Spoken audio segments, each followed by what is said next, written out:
Welcome to Newslaundry Chota Hafta. For the full episode, subscribe because it is behind the paywall and only subscribers get access to uncut, complete content. Newslaundry Hafta is our weekly wrap of all that made the news, all that didn't, and all that should have and all that shouldn't have. We agree, we disagree, we critique, and occasionally we beat each other up. But it's all good fun.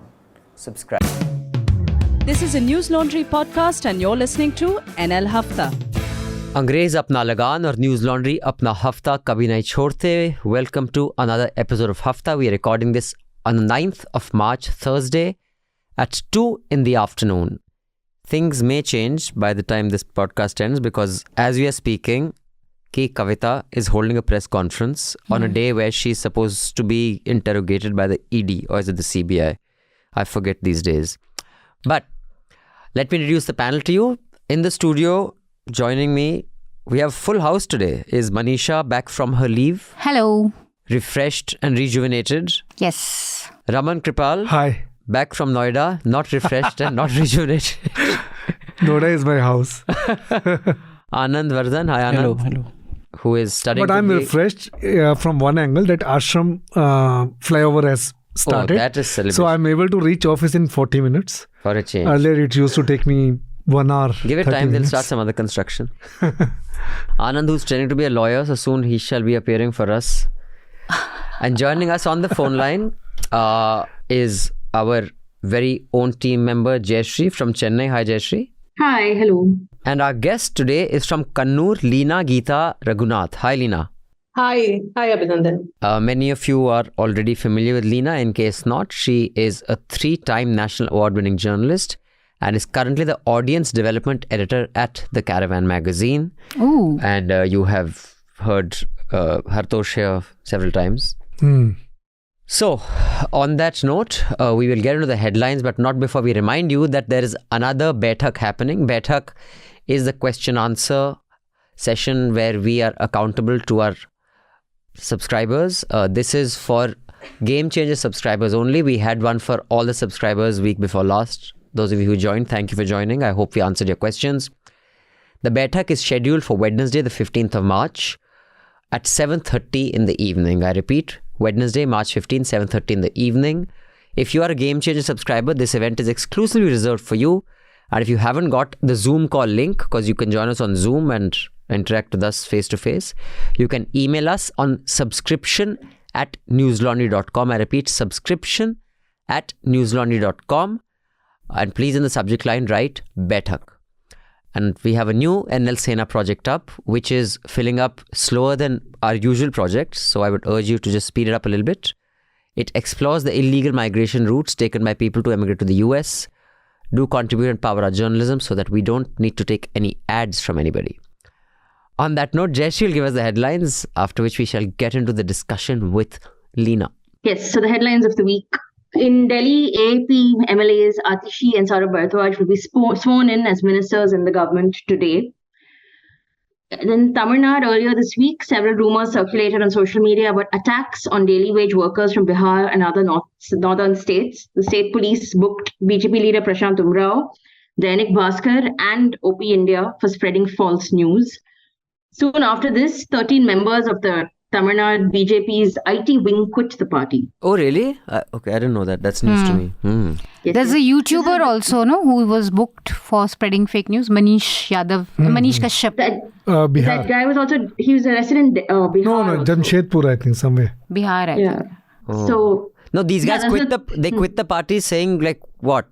Why? No. So the head of the IT cell quit because he's very angry with Annamalai. I can tell you in detail later. Okay. And then another guy also quit because he's angry with Annamalai. They claim he spies on... Annamalai is the head of the BJP in Tamil Nadu. I see. They claim that he conducts surveillance on party workers. He's very autocratic. He doesn't I have see. best interests. I see. So Got it. many gossipy things are happening in Tamil Nadu, which I like.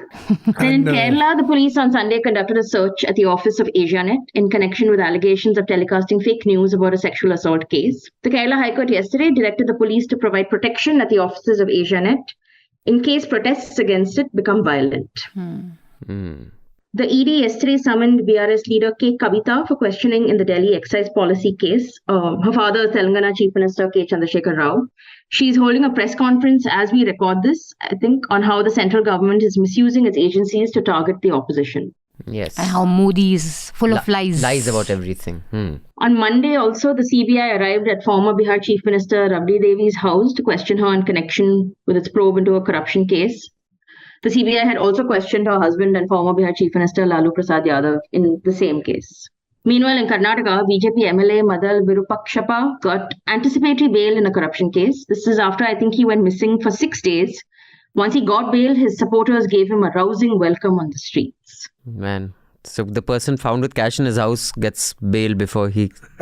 But with those with no evidence are inside for months together. In Uttar Pradesh, authorities have initiated a process to cancel the drug license of the pharmaceutical firm whose product was linked to the deaths of children in Uzbekistan last year.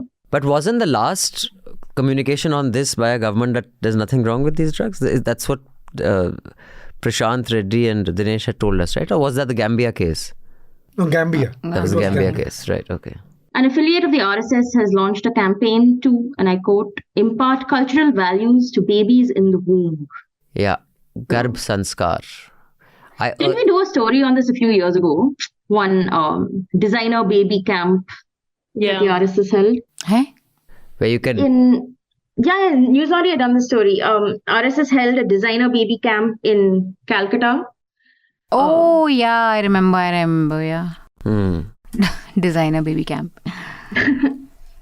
Vice President and Rajya Sabha Chairperson Jagdeep Dhankar on Tuesday appointed 8 members of his personal staff to 20 committees that come under the ambit of the upper house. Mr. Dhankar is going to go further than Nanda Thana, the Nanda who had signed the midnight order of Mrs. Gandhi.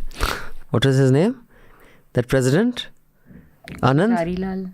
Who was who signed Mrs. Gandhi's emergency order at night? What was his name? Gulzari Lal Nanda? No. Yeah. We've all blanked out. No. Zail Singh, right? Who? Sorry? No, Zail Singh to came late. Fakhruddin Ali Ahmad. Zail Singh to came. No, Dhankar is not Just only doing this. He has really upset the, there is a parliament, like you have IAS, IPS. So there is a cadre exclusively for parliament. Right. Now, so he has really upset the entire balance over there. He has brought in people from IAS, IPS. They are the ones who are heading most of the whether it's a media committee or anything. So they are the ones who are heading. So the parliament cadre is pretty upset with Dhankar. I see. Chalo. Next, IIT Bombay said a Dalit student suicide was not due to caste discrimination. A panel that investigated it hinted at deteriorating academic performance instead. I see. Basant has done a video story. He went to Gujarat and he has spoken to the family. I see. So you can see that on newslaundry.com. The story will be up by the time this podcast is I up. think it is up. Already. Okay. Sri Lankan Foreign Minister on Sunday said the power plant project given to the Adani Group in Sri Lanka is like a government-to-government kind of deal. He'll soon go back on this. Give it a few days. Actor and director Satish Kaushik died on Wednesday at the age of 66.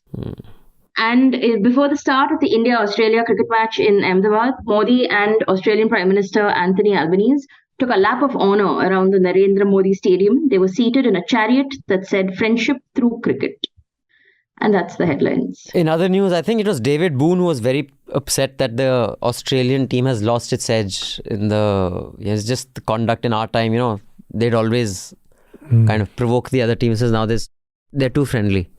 I was like, okay. So that was lost their aggression. In fact, I think David Boone was famous at that time, the Border, Boone, Marsh, for finishing some 38 cans of beer in the flight from Australia to Delhi. I mean, there was something.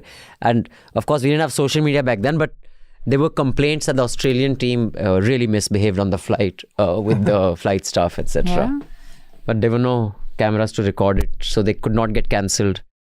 And speaking trophies of are which, still there's called Border another Gavaskar P-Gate story that's come out of some What is it? Indians wanted to pee on flights, man. I don't. Suddenly. I think there's a huge market for diapers on flights for men, yeah. This one's a student, I think. No, drunk again. Yeah, drunk student. So I think it should be, here's your whiskey and here's your diaper. Put this on before you take your sip. So let's start with the story from Kerala first, because Leena's with us for a short time. Just to give our audience a background, which they already may be aware of, that Asianet, which is owned by, well, at least partly owned by BJP MP Rajiv Chandrasekhar, they did a story which was apparently about a child who was abused. They used a reenactment in that, and they did not say it as a reenactment at the time. That's the accusation.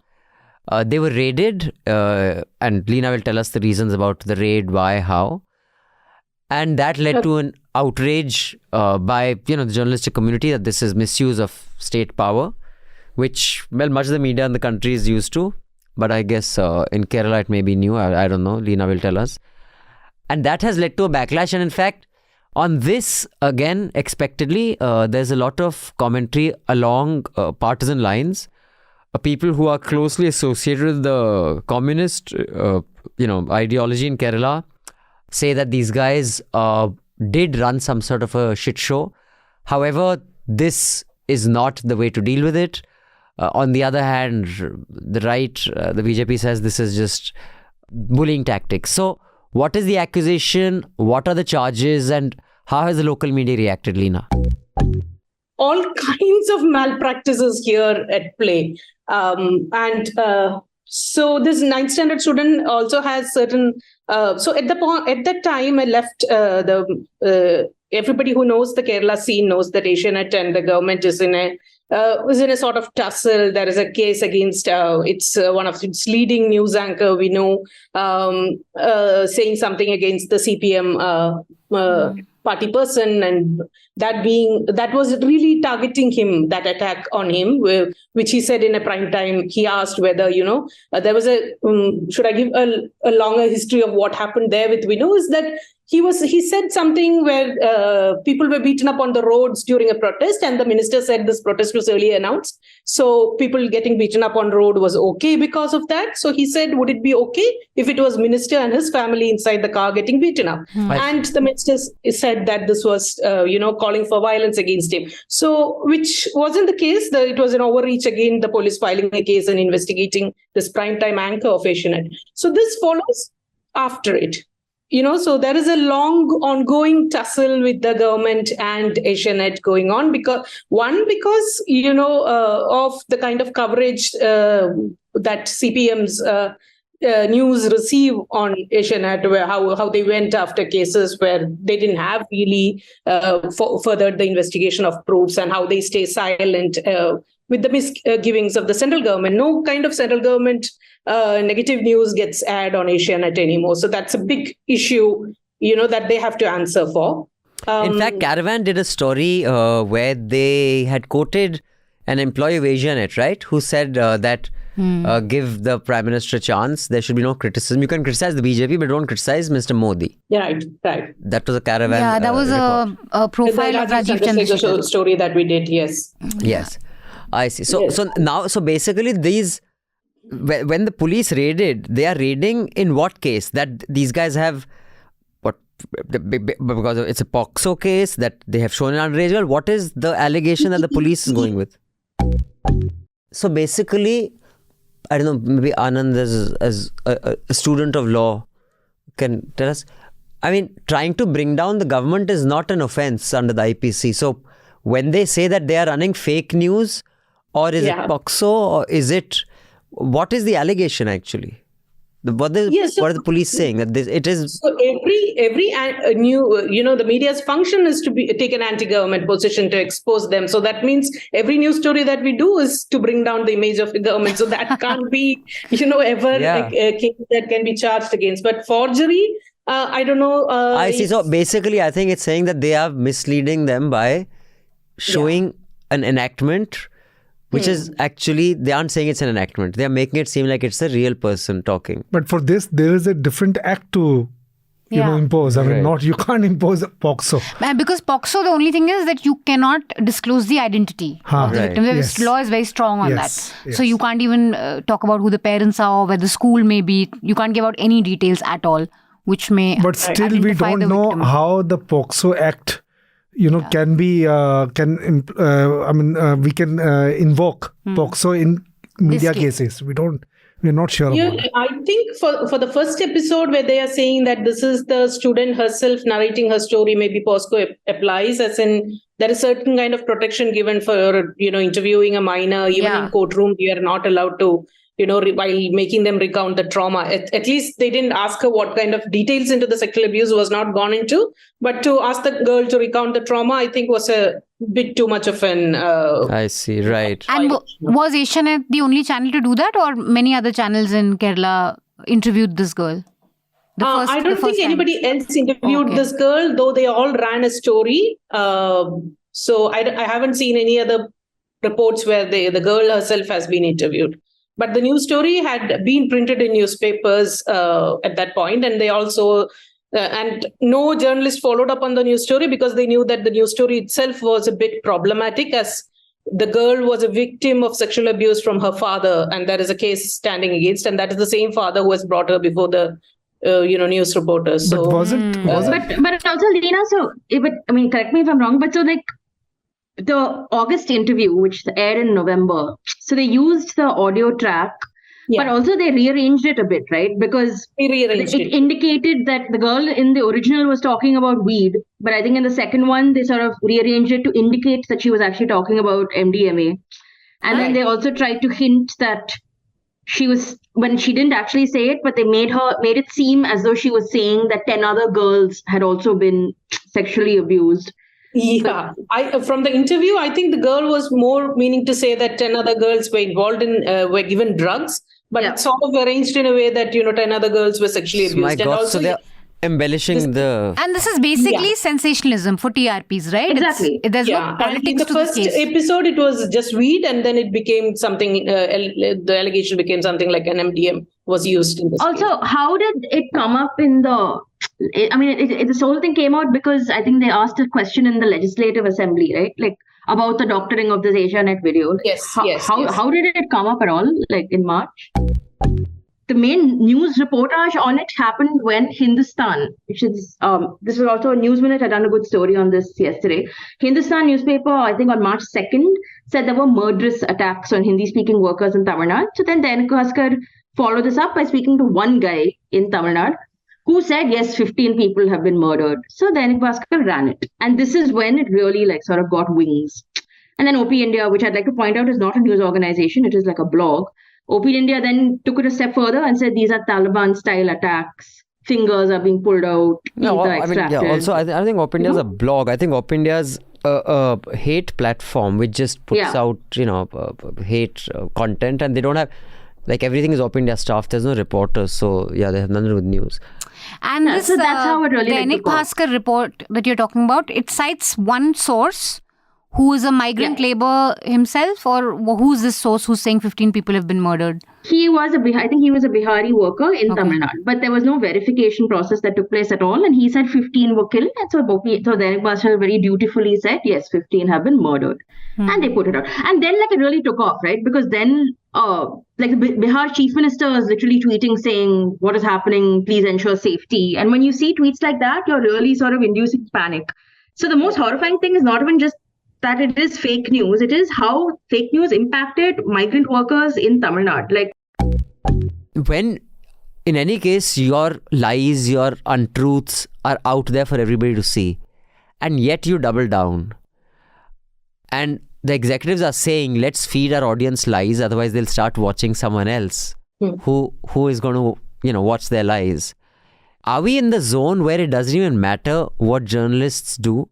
Then who is actually determining how people think? What I'm saying is that if there is now metrics and there's evidence to show that if you don't show the people what they want, even if it's untrue, they're going to watch someone else.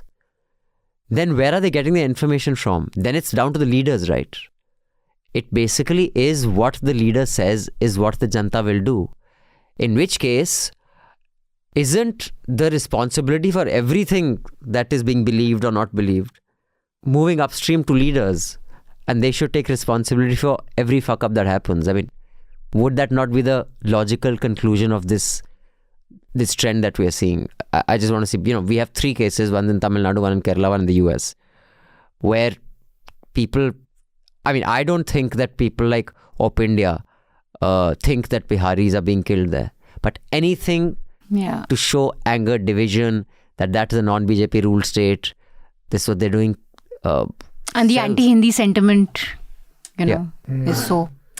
And one thing very interesting with Fox was also that their panelists, the anchors are bitching about the panelists, saying that, who are saying, they're entertaining the conspiracy theories, but privately they're like, oh my God, this is crazy. I'd love to see what Indian anchors do with their primetime panelists. Sure, we'll get similar transcripts. But if I could come in there, OP India we know is a fake news, hate news platform. So that does its job like it does always. But here, when it comes to Asianet, this was a media house with some kind of a legacy and does some great reports, news reports and all that.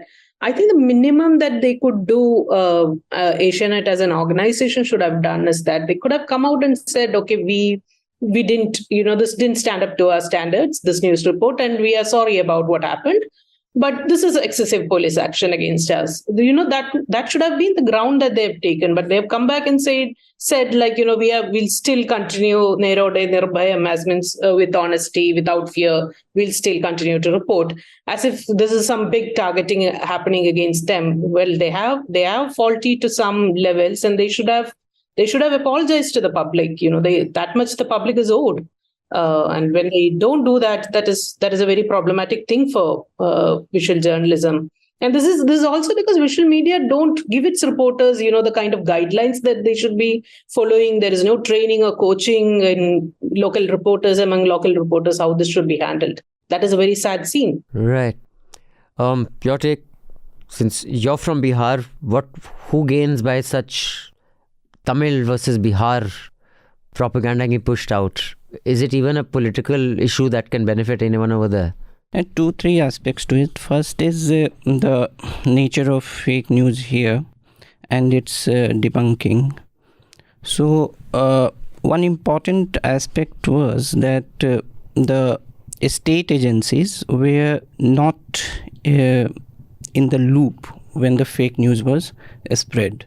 So even with vested interest, it's very important that news reporting has to take account of what the state version is, because even if it carries some vested interest, the state functionaries have larger resources for information gathering. The district magistrate, the superintendent of police can gather a piece of information very, very quickly. And its debunking was basically a process of consulting the state agencies. So the state version of an event is very important.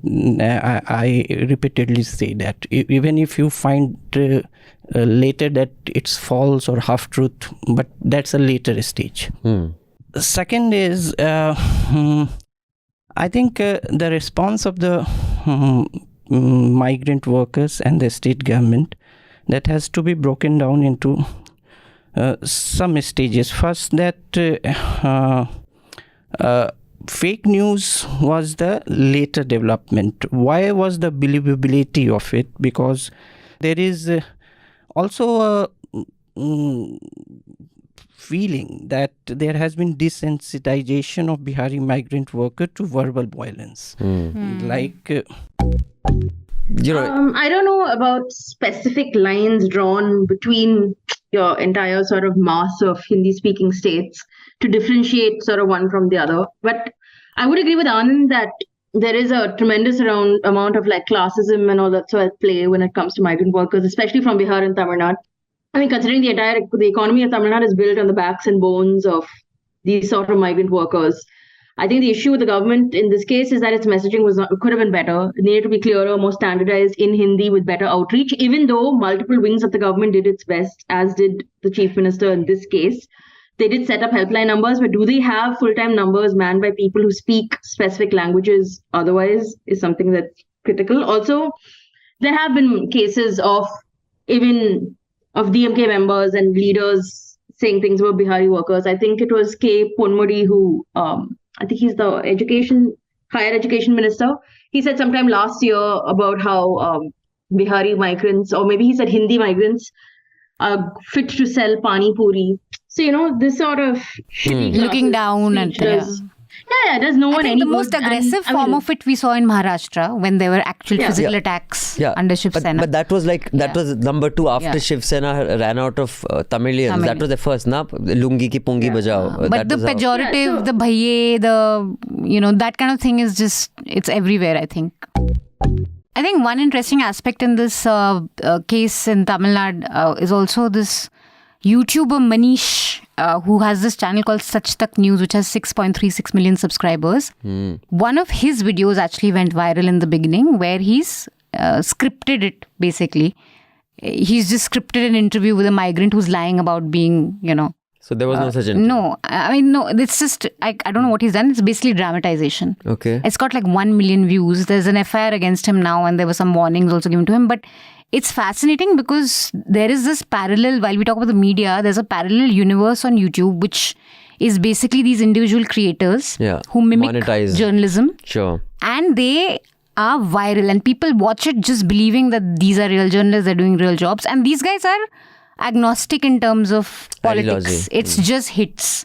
So doing something like this, talking something about that's trending, they just go with that. And it's Tamil Nadu rumors. And this Manish also had a disclaimer on this video saying this is inspired by famous news, don't take it seriously. How strange. So you show the whole thing, and like you saw this a lot during Sushant Singh's case also. A lot of these YouTubers would just come up with theories, kisne aise mara, वैसे मारा, और कुत्ते के पट्टे से उसको पकड़ के पता नहीं whatever, and then end में this is fiction. And Tamil Nadu rumors were mostly fueled, over the social media, not by the real. As Jayashree is saying that the Tamil Nadu media was pretty good in reporting about it. Imagine like 6 million subscribers.